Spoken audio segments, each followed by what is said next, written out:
Ιορδάνη βαπτιζομένος σου, Κύριε,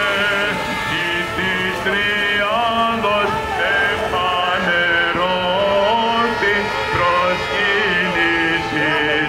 του γαργενήτωρος η φωνή προς εμαρτύρηση αγαπητών σε Υιόν ονομάζουσα και το πνεύμα εν είδη περιστεράς εβεβαίω του λόγου το ασφαλές ο επιφανής Χριστέ ο Θεός και τον κόσμον φωτίσας δόξασι. Εν Ιορδάνη βαπτιζομένος σου, Κύριε, ή της τριάδος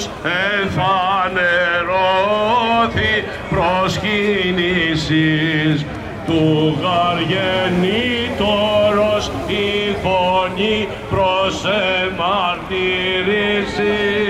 αγάπητον σε Υιόν ονομάζουσα και το πνεύμα εν είδη περιστεράς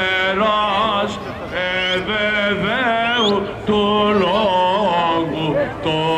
ασφαλές ο επιφανής Χριστέ ο Θεός και τον κόσμον φωτίσας δόξα.